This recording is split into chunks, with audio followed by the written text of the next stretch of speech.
Our current electric grid was conceived more than 100 years ago when electricity needs were simple. Power generation was localized and built around communities. Most homes had only small energy demands, such as a few light bulbs and a radio. The grid was designed for utilities to deliver electricity to consumers' homes and then bill them once a month. This limited one-way interaction makes it difficult for the grid to respond to the ever-changing and rising energy demands of the 21st century. The smart grid introduces a two-way dialogue where electricity and information can be exchanged between the utility and its customers. It's a developing network of communications, controls, computers, automation, and new technologies and tools working together to make the grid more efficient, more reliable, more secure, and greener. The smart grid enables newer technologies to be integrated, such as wind and solar energy production and plug-in electric vehicle charging. With our participation as informed consumers, the smart grid will replace the aging infrastructure of today's grid, and utilities can better communicate with us to help manage our electricity needs. Hello friends, welcome. Friends, you must have seen that intro part, the video, the small video which you saw just now. It must have given you an idea about what I am going to discuss.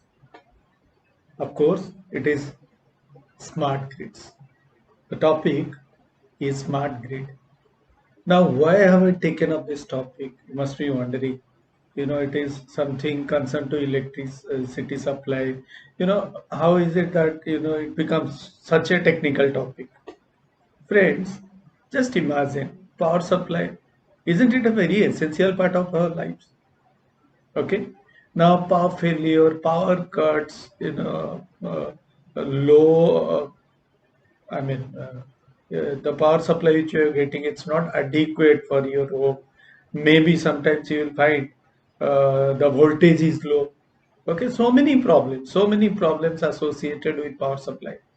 Now, all these problems give rise to the third process, that is, if we can make power supply better, the power distribution better, manage it in a better way, then we will never have this particular problem, that is, as I was saying, less powers available for us, load shedding happens 2 to 3 hours a day. So at some places it happens regularly, at some other places, it happens throughout the year.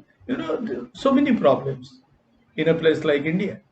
So let's see what this smart grid is all about and how is it going to help us for better power supply, consumption, management, etc. Which will ultimately, the goal of this particular topic is to make you aware how can we have a better power supply system, and with that, how can it minimize our power problems. All right, so let's get started. Friends, according to a recent statistics, in India, it's a very recent statistics. It's a statistics which was taken out in 2020 itself. The power demand, if we look at the power demand in megawatts, for India, the power demand in 2020 was 210,000 megawatt. Repeat again, it was 210,000 megawatts.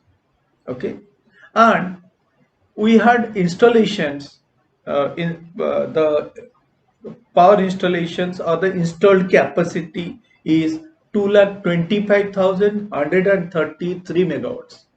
So the installed capacity is there to meet the demand. All right, but the power production was only 182,200 megawatt. Look at the shortage. The shortage was around 10.2%, if I'm not wrong. Okay, I've calculated it, of course. Okay, look at the shortage. Now, why this? Why this shortage? Because of poor management, poor power management, power supply management, you can say, power distribution, Managing that power distribution is not an easy task. Don't think that it is just that power stations are having that power and they are supplying it to your home. That's it. No, there's so many problems. Sometimes if there is a blackout, we wonder what happened. We start, calling the power office, our local electric office. We ask them what happened. They will say there is a power grid failure. They will say there is a local failure. So all these things, all right. So let's in this particular video, let's talk about how we can get rid of, how we can minimize all these problems. All right. So to start with, to give you an introduction of what exactly it is, it's an electric grid. Grid is the place where this power is available and it is supplied to you from there. All right. It's an electric grid. If we are talking about a smart grid, electric grid is a normal grid we are talking about. If we are talking about a smart grid, it uses, if why it is called a smart grid, it uses information and communication technology to gather data and act on information about the behavior of both the supplier and consumers. What does that mean? To put it into simple words, you know if it is a smart grid, it will have all the power supply information with it, as well as when the power is supplied, it will know about the consumer. It will know, various things about the consumer, like what is the exact power supply need of the consumer in a month, particular consumer for a month, where else, at what time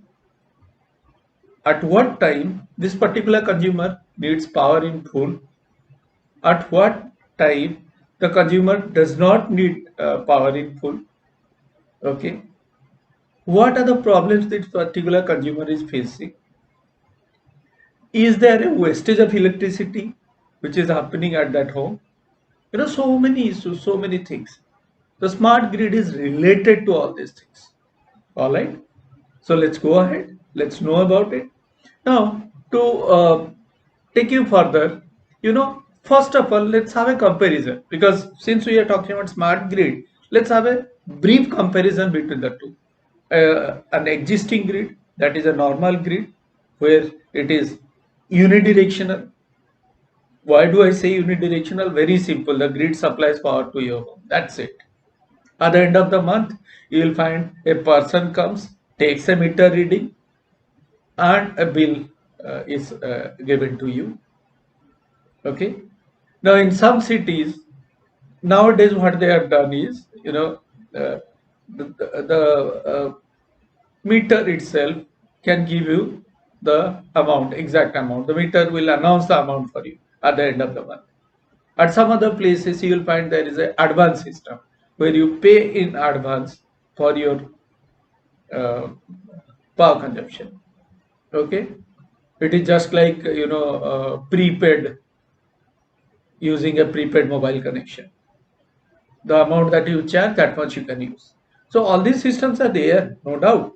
But let's say, what will be the major differences between the existing power grids and if it is a smart grid? All right. First, the very first point.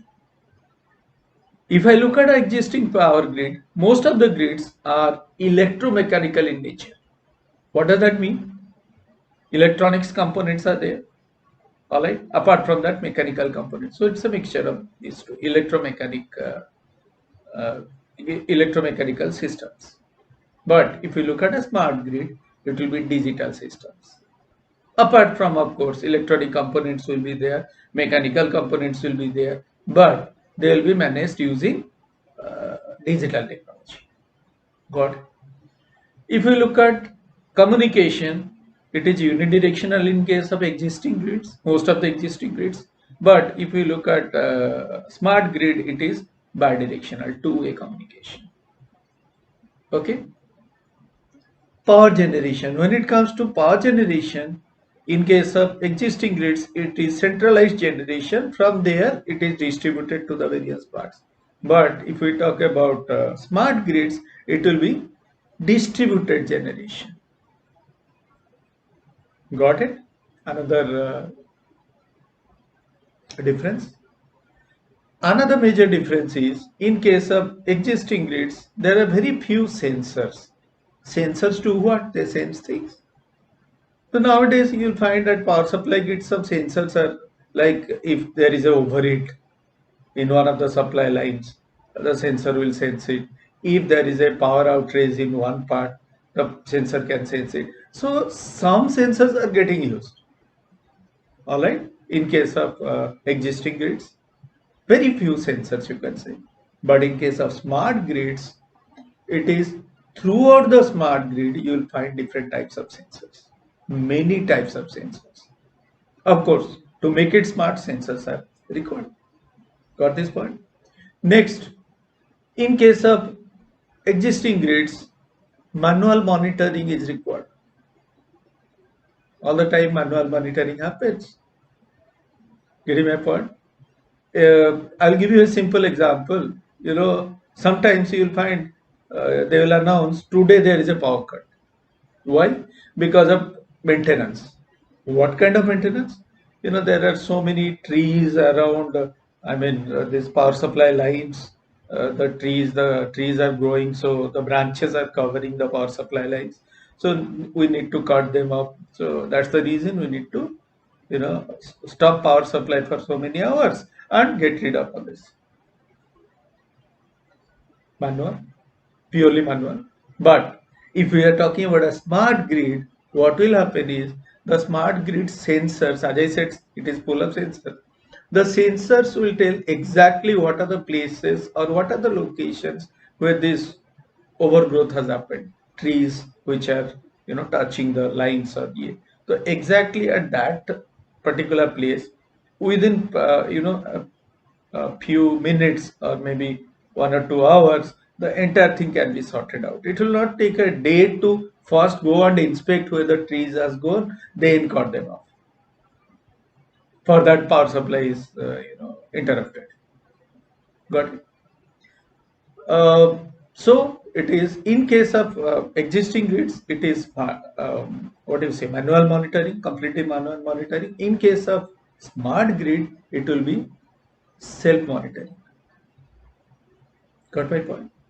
In case of manual grids, if there is a problem, there is some sort of failure, then restoration has to be manual restoration. Almost in 100% of the cases it is manual restoration, but in case it's a smart grid, it is self-healing. What do I mean by that? Why self-healing? Because of the sensors, because of the system which is controlled by a computer. Okay, it can heal itself. Isn't it amazing? Okay, got it? Now, self-healing in most of the cases, maybe in very few cases, there has to be some manual, what do you say, interference. Got it? Then, in case of existing grids, there are always, as I said, failures, blackouts. It's a very common thing in case of existing grids. Okay, in case of smart grid, blackout is a very, very rare thing because if there is a power outage in some area, power from another area can be supplied to this area as a backup, and this happens automatically, mind it, for a few minutes or maybe for an hour, for 2 hours. This can be arranged. This can happen. Got it? In case of existing grids, the control is limited because you can't control a what do you say, that power cut. It happens because of so many reasons, and some of those reasons you cannot control. But in case of a smart grid, it is pervasive control. Pervasive control simply means that the control is in the hands of the people who are operating on it, the smart grid. They take pervasive action so that if at all any kind of failure or blackout is supposed to happen, that can be avoided. And this particular thing is really helpful, because you will know that look, there is an overload over here, there is a chance that there will be a blackout. So what it will do, it will gather that information, digital information, and that information is given to the computers at the power grid, at the smart grid. And based on that information, the people present over there, they will take some evasive action. Got it? So that way they can avoid this failure. Now, in case of existing grid, customer choices are few. You just get a bill, you have to go pay there or pay online, offline, whatever it is. You have a complaint saying, "Hey, this month I have got a huge bill." Yeah, you have no way you can decrease that. What you do, what we normally do is, we go over there to the electric office with the bill. We tell them, look, I think there is a mistake. Check it out. They'll check it out. Maybe in very few cases they will say, okay, it's a failure. In very few cases. In most of the cases, they will give you some proof. Some proof they will give you, saying, okay, look, these are the units. This is how you have consumed. This past 100 units, this much, this much, this much. They will calculate. Okay, you come back. You poor you. You have to pay the bill. Nothing. But in case of a smart grid, the control is more. User has choices. User can minimize the consumption at one point. If I'll give you a simple example. If you are a user, you are going on holidays for 15 days, and those 15 days you want power supply to your home to be limited. Now this can't happen in case of a existing grid. Power supply will happen, consumption is less, but supply will happen as it is happening. In case of a smart grid, the same case, the user will have to inform the grid, inform the local power supply center, or whatever it is. Okay, they will accordingly take action. They can monitor, they can control the supply to that particular house. Saying, look, this person is not there for 15 days. What is the equipment which is functioning, which needs power? Only the freeze. Okay, the freeze needs power supply. That's it. That much of power will be supplied. Good, isn't it? So this, friends, is a brief comparison between the existing grid and what exactly will be a smart grid. Got it? Now, let's talk about the components in case of a smart grid. What are the things that will make it a smart grid? First, something called a smart meter. I'll talk about these all components in the second part of this video.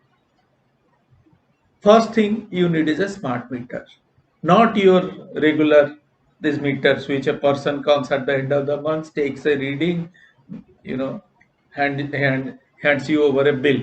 No, smart meter is something else, as the name suggests. Interesting. Wait till I come to that.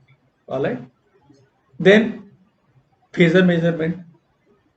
I'll tell you about what is phasor measurement and what exactly is the need for it. Information transfer from the distributor to the customer, and vice versa, customer to distributor also. Information, two-way information flow. This is again another component, smart grid component. And distributed generation, again very important. So these are, friends, the components in case of a smart grid. These are the components which are required for a smart grid. Okay, all these components I'll talk about in detail in the second part of this presentation. Okay, now for before I end, guys, what I have done is I have started a section where I will be asking you a question. And I request all of you to go through the question, find an answer, and in the comment section, please give the answer. Please. Okay. Now, any question that I give you, of course, will be a question which will be a bit off track, which you have to look for an answer. But it's a sincere request to all of you. Don't go on and Google it. Okay, please try to think of, try to analyze, try to what do you say, verify and answer. All right. So, question for the day. This question I had asked in the first video. I didn't get an answer for this question. The question is, you know, in case of Microsoft Word, you have a document, entire document. All right. How can I select? I'm saying select. How do you select? Using keyboard you select, using mouse you press the left mouse button and drag it so it gets selected and the selected portion is highlighted. You want to copy, you want to cut, whatever, you want to increase font size, decrease this, that, anything you can do with that selected section. What I want you to do is open a document, open a Microsoft Word document, go for a vertical selection of one part. Are you getting me? If this is my document, entire document, I'll select like this. Got this? I'll select like this. This is how you select. This selection will be vertical and it will be top to bottom. Got it? Try this. All right, friends. Okay. And as I said, in the second part, we'll talk about all the components and the behavior of all these components, what is their functionality, what are the requirement of these components, all these things. Okay. Till the time, take care. Bye bye. And please don't forget to subscribe, share, and give your comments. All right. And of course, like the video, please. All right.